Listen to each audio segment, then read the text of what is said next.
تفتكر تقدر توصل لحوالي 250 ألف مشترك على اليوتيوب وتوثق القناة بتاعتك من غير ما تصور نفسك ولا فيديو واحد أو من غير ما تسجل لنفسك أي صوت؟ هل ده ممكن؟ أنا فعلا وصلت، بس مش بالطريقة اللي الناس متخيلها خالص. كل حاجة أنا هعرضها لك النهاردة من أول فكرة أول فيديو إلى آخر فيديو في القناة كانت بإنشاء الذكاء الاصطناعي بشكل كامل. في الفيديو بتاع النهاردة أنا هقول لك إزاي عرفت أعمل ده بشكل كامل من البداية للنهاية، وإزاي عرفت أطور القناة وأوثقها بشكل رسمي بعد الرحلة الطويلة جدا دي. بس خليني ابدا من البدايه، من اليوم اللي انا قررت ابدا فيه القناه دي. وانا طبعا مش بتكلم عن القناه اللي انت بتتفرج عليها دي، اكيد لا.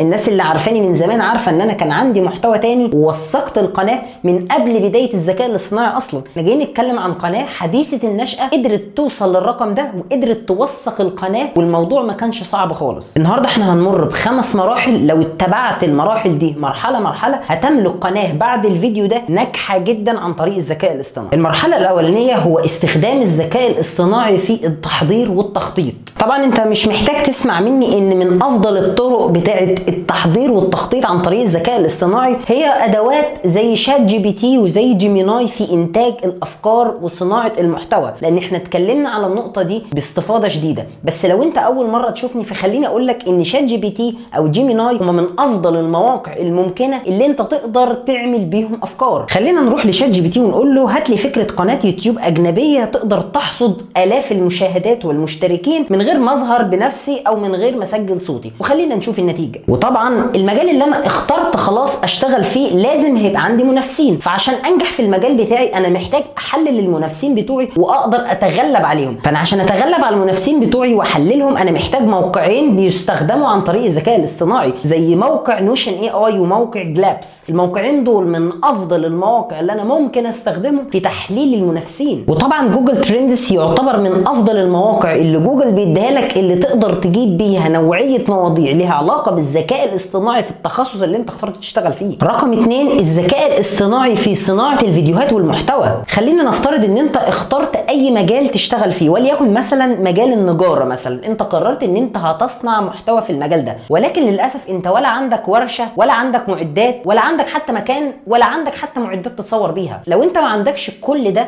فالذكاء الاصطناعي هيوفر لك كل ده من غير ما انت ما تتعب او تتحرك حتى من مكانك. في مواقع بتقدر تنتج لك مشاهد، المشاهد دي قد تكون شبه واقعيه تقدر تحاكي عليها الشغل بتاعك، تقدر تنتج محتوى. ويوتيوب بيوفر لك الامكانيه دي، ان انت تستخدم الذكاء الاصطناعي كاداه مساعده او كعامل خفي تقدر تبني عليه المشاريع والشغل بتاعك. واشهر المواقع اللي انت تقدر تستخدمها في انشاء المشاهد الواقعيه في المجال اللي انت خلاص قررت ان انت تتخصص فيه هو موقع صوره. موقع صوره 2 خصوصا الفيرجن الجديد اللي هو النيو، الموقع ده عبقري يا جماعه. انت كل اللي مطالب منك ان انت توفر له الكلام اللي انت عايزه. هتبتدي تقول له انا عايز اعمل ورشه ويكون فيها معدات ويكون فيها عامل بيشتغل ويكون فيها شنيور ويكون فيها معده، هتلاقي المشهد تم انتاجه بشكل احترافي بالذكاء الاصطناعي. احنا النهارده في عالم ضخم جدا بالذكاء الاصطناعي. انت ممكن بمنتهى البساطه تنشئ مكان افتراضي، تنشئ ورشه افتراضيه انت تشتغل فيها بنفسك افتراضيا وتبتدي تستخدم الكلام ده بالذكاء الاصطناعي. الفيديو اللي انت بتشوفه ده في مشاهد مصنوعه بالكامل من الذكاء الاصطناعي. انا اكيد مش هروح ورشه عشان اصور عشان اوريك ازاي تنتج المحتوى، لكن الذكاء الاصطناعي بيوفر لي الفكره الكامله لانتاج المحتوى. وطبعا انت اخترت محتوى وليكن مثلا محتوى اجنبي، فانت للاسف لا تتقن اللغه الانجليزيه، لا تتقن اللغه الفرنسيه. اذا انت محتاج معلق صوتي احترافي جدا يقدر يخليك تقدر تنتج صوت ليه علاقه باللغه اللي انت هتستهدف جمهورها، وليكن مثلا الجمهور الاجنبي. فاذا في مواقع متخصصه في الكلام ده زي موقع 11 لابس. الموقع ده يعتبر من افضل المواقع تقدر تنتج محتوى بالصوت عن طريق الذكاء الاصطناعي. خليني اقول لك ان ممكن تستخدم موقع 11 لابس، تقدر تستخدم موقع بلاي هيت، تقدر تستخدم مواقع كتير جدا شرحناها ووضحناها في السلسله الكامله اللي اتكلمنا فيها عن انشاء المحتوى بالذكاء الاصطناعي. اصبح الصوت عندي مش مشكله، اصبح انتاج الفيديوهات والمحتوى بالذكاء الاصطناعي ما بقاش مشكله. انت محتاج ايه تاني؟ يوتيوب بيقول لك انت محتاج الباكجينج، التغليف، الكتاب من بره عمرك ما هتبتدي تمد ايدك وتاخده وتفتحه غير لما الخلفيه بتاعته تجذبك. محتاج صوره مصغره، ثامبنيل تكون احترافيه بالكامل. كمان دي تقدر تنشئها عن طريق الذكاء الاصطناعي. مش هتحتاج تتعلم فوتوشوب، مش هتحتاج تتعلم الستريتور، مش هتحتاج تخش في برامج معقده جدا، لان الموضوع اصبح اسهل من كده. تقدر عن طريق موقع ليوناردو ليوناردو تقدر تنشئ صور مصغره، تقدر عن طريق موقع كانفا اي اي تنشئ صور مصغره. الموضوع فعلا اصبح اسهل من السهوله نفسها. يوتيوب بيقول لك ان في حاجه اسمها نسبه المشاهده او نسبه الظهور لنسبه النقر. كل ما النسبه دي تبقى عاليه،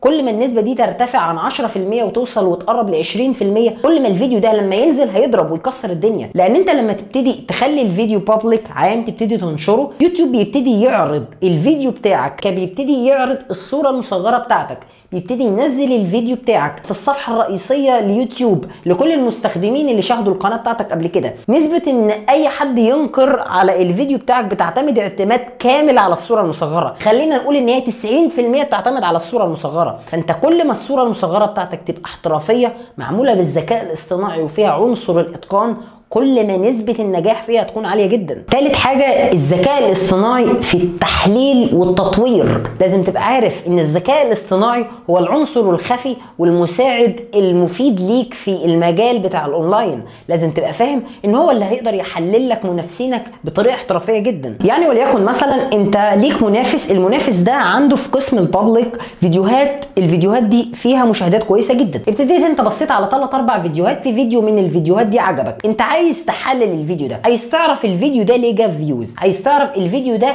ليه تصدر نتائج البحث. فممكن تستخدم اداه من ضمن ادوات الذكاء الاصطناعي زي فيديك اي اي. الاداه دي هتساعدك في ان انت تعرف الكلمات المفتاحيه اللي هو استخدمها، هتعرف العنوان اللي هو استخدمه، القوه بتاعته في الاس اي او او سيرش انجن اوبتمايزيشن عامل ازاي، تقدر تعرف الوصف اللي هو حاطه، هتعرف هو متصدر في كلمات مفتاحيه عامله ازاي فتبتدي تنافسه. خلي بالك المواقع اللي زي فيديك اي اي والتيوب بادي اي اي، المواقع دي تعتبر من اكتر المواقع اللي انت ممكن تستخدمها والادوات اللي ممكن تستخدمها بشكل رئيسي في شغلك وفي تحليل منافسينك وفي مدى نجاحك او فشلك على المحتوى. خلينا مقتنعين ان انت سهل عليك تعمل قناه، سهل عليك تعمل محتوى، لكن مش سهل عليك تنجح في المحتوى اللي انت اخترته. ليه؟ لان رقم واحد في النجاح في المحتوى اللي انت اخترته هو اختيار مواضيع ناجحه. فعشان تختار مواضيع ناجحه لازم تخلي الذكاء الاصطناعي يساعدك في ده. يعني بعد ما انت عملت المحتوى ورايح خلاص تنشر الفيديوهات، بتبتدي تحتار احط عنوان ايه، اكتب وصف ايه، اعمل صوره مصغره قوتها عامله ازاي، احط كلمات مفتاحيه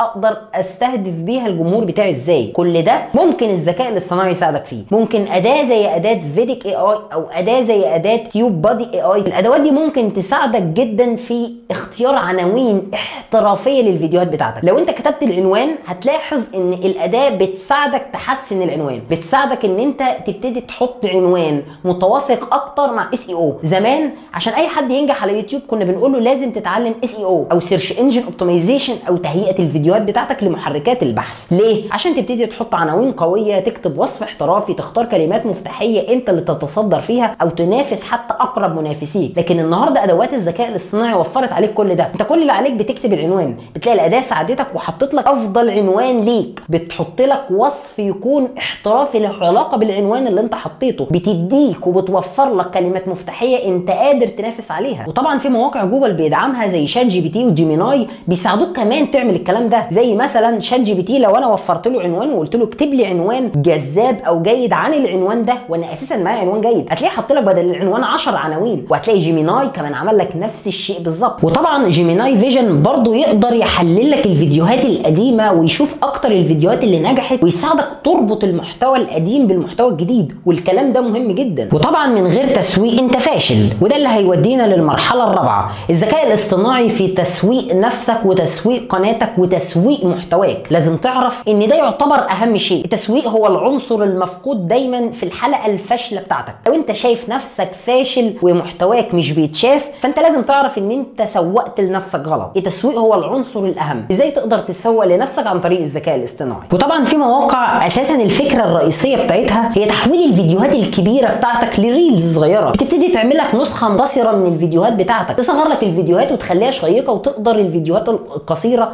او فيديوهات الشورتس ان هي تنتشر اكتر. وطبعا انت لما الفيديوهات بتاعتك بتنتشر اكتر نسبه نجاحك بتبقى كبيره جدا، لان بمنتهى البساطه فيديوهات الشورتس بتنجح، طير، بتبقى فيرال، بتنتشر بسرعه الصاروخ. وبالتالي الذكاء الاصطناعي بيوفر لك خطه مرعبه بحيث ان انت لما تبقى الفيديوهات بتاعتك قصيره تعمل لك نسخه مقصره من الفيديوهات بتاعتك. في مواقع كتير بتعمل لك الموضوع ده. اشهر المواقع دي هو كليب ريل ودومي وفي مواقع تانية كتير بتوفر لك الموضوع ده، تبتدي تضغط لك وتصغر لك المساحه بتاعت الفيديوهات بتاعتك وتحولها لريلز مباشره، وبالتالي تقدر تحقق لك الانتشار وفي نفس الوقت من غير مجهود، لان المجهود كده هيبقى فردي مش مضاعف، لان انت بمنتهى البساطه انت هتبتدي تنشر فيديو، الفيديو ده نجح وخلاص، انت محتاج ريل صغير منه. وطبعا اوعى تستقل بالميديا، اوعى تغفل عن الميديا، انت محتاج بوستس تبقى قويه جدا، بوستس دي تبقى منشوره على كل مواقع التواصل الاجتماعي الخاصه بيك، وتبقى رابط القناه بتاعتك بالبوستس دي. لازم تبقى فاهم كويس قوي ان لازم تنشر بوستس قويه جدا، واللي يقدر يعمل لك الموضوع ده هم اداتين لازم تستخدمهم مع بعض وتربطهم ببعض بشكل عبقري وذكي. تبتدي تصمم الصور الجذابه جدا عن طريق موقع كانفا اي اي، تستخدم موقع شات جي بي تي في كتابه كلام قوي مربوط بالصوره اللي تم صنعها عن طريق كانفا، يبقى كده معاك 2 في 1. تقدر تستخدم الموقعين مع بعض في انشاء محتوى او منشورات على الميديا بشكل قوي. وطبعا في مواقع تقدر توفر لك نسخه ثانيه من الفيديو بتاعك بلغه مختلفه، لو حابب ان انت تنشر نفسك بنطاق اوسع، بحيث ان يوتيوب دلوقتي وفر ميزه الدبلجه، فانت محتاج تنشر نفسك بكميات اوسع على كوميونتي مختلفه، فانت محتاج تترجم الفيديوهات بتاعتك. في مواقع بتوفر لك الموضوع ده بشكل مجاني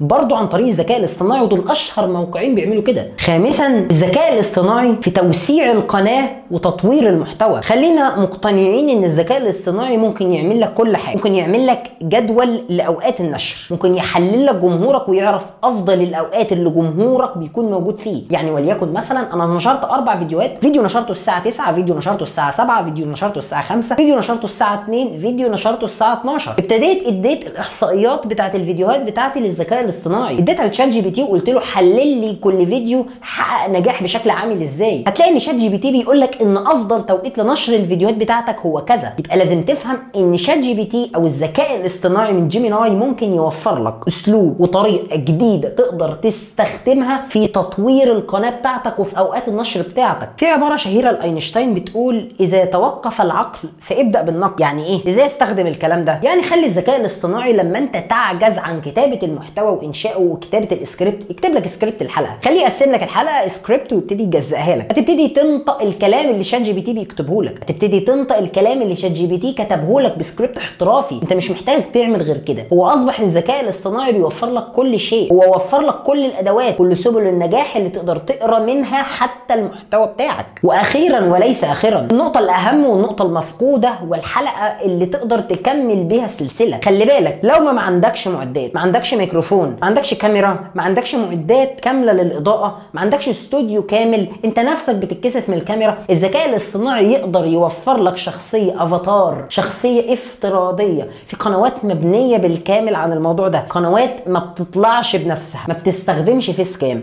ما بتنطقش كلمه واحده، شخصيه افاتار هي اللي بتبقى قدام المشاهد وهي اللي تشرح وتوضح كل حاجه، حتى بتشرح محتوى. المحتويات دي غريب جدا فيها ان الناس تتابع عن طريق الذكاء الاصطناعي، ولكن بيسمعوا، لان السكريبت هو العنصر الاهم في صناعه المحتوى، هو المحتوى وهو جوهر المحتوى قوه السكريبت. فهو مش همه المشاهد اللي قاعد قدامك ده شخص حقيقي اللي قدامه ولا افاتار، شخص حقيقي اللي قدامه مصنوع باللحم ودم ولا بالذكاء الاصطناعي مصنوع من شويه اكواد. لازم تبقى فاهم ان حتى الضلع الناقص في صناعه المحتوى 2025 و26 الذكاء الاصطناعي وفره لك، وفر لك شخصيه افاتار بكامل معالمها مصنوعه بالذكاء الاصطناعي. فانت لو لسه عايز تسمع اجابه الحلقه، فانت لو لسه عايز تسمع اللي انت محتاج تسمعه، القناه اللي اتوثقت، القناه اللي نجحت، القناه اللي عدت ال 200,000، القناه دي انت تقدر تملكها بنفسك، تقدر تعملها بايدك، تقدر تنفذ كل كلمه منها بارادتك. خلي الذكاء الاصطناعي هو المساعد ليك. تخيل معايا انك بتديله اجر بس انت ما بتديلوش، بالعكس ده كل حاجه فور فري. كل المواقع والادوات اللي شرحناها بشكل مجاني تقدر تستخدمها. وقبل ما تفكر تصنع المحتوى، انا سبت لك سلسله فيها اكتر من 10 فيديوهات لقنوات ومحتوى تم انشاؤه بشكل كامل بالذكاء الاصطناعي. لو حابب تبدا في اي محتوى خاص بيوتيوب لازم تبص على السلسله دي، وانت اكيد هتلاقي المحتوى اللي انت بتحبه موجود في وسطها، فهتقدر تبدا فيها. بس كده انا شرحت لك كل تفاصيل الحلقه. يا رب يكون الفيديو مفيد وناجح ليك. اشوفكم ان شاء الله الحلقه الجايه. كان معاكم خالد ودي كانت قناتكم سيبونا نتعلم. سلام الله عليكم ورحمه الله تعالى وبركاته. مع السلامه.